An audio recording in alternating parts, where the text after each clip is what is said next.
అరే అటెండెన్స్ తీసుకుంటున్నా, చెప్పండి రా. అది బా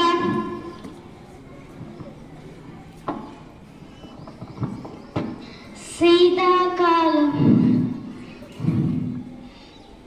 ఏం చేస్తున్నావు అమ్మా? నేను అటెండెన్స్ చెప్పవన్నా పాట పాడుతున్నావు ఏంది? సార్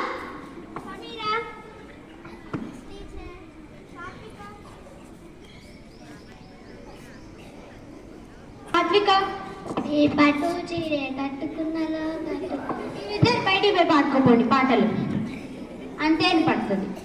భవిజ్ఞ,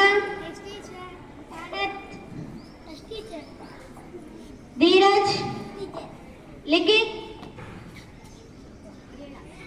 ఈడ అందరినీ టేబుల్స్ నేర్చుకుంటా, మనం నేర్చుకొచ్చుకురా. సనత్ లేరా? 9 ఎగ్జామ్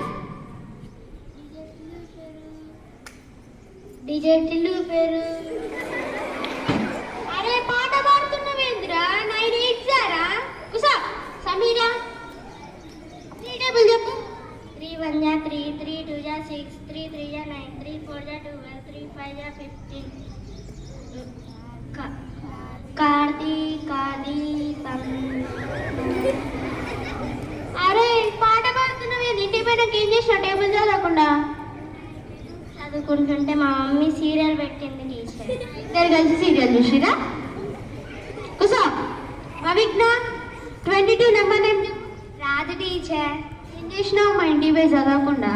ఇంటికాడ ఎంత చదివినా బుర్రకెక్కలే టీచర్. ఎందుకు ఎక్కుద్ది? చదివితే ఎక్కుద్ది. మ్యాథ్స్ అంటే ఎడిషన్, సబ్ట్రాక్షన్, మల్టిప్లికేషన్, డివిజన్స్ ఇలా ఎన్నో ఉంటాయి. ఇవన్నీ వస్తేనే మనకు మ్యాథ్స్ సబ్జెక్ట్ వస్తుంది. ఎడిషన్ అంటే కలపడం, సబ్ట్రాక్షన్ అంటే తీసివేయడం, మల్టిప్లికేషన్ అంటే రెట్టింపు చేయడం, డివిజన్ అంటే ఈక్వల్గా షేర్ చేయడం. మనకు మ్యాథ్స్ ఎలా అయినా ఎక్కడైనా ఎలా అయినా మన జీవితంలో ఉపయోగపడుతుంది. అందుకే ఈ రోజు నుంచి మ్యాథ్స్ని కష్టంగా కాకుండా ఇష్టంగా నేర్చుకుందాం. Thank you.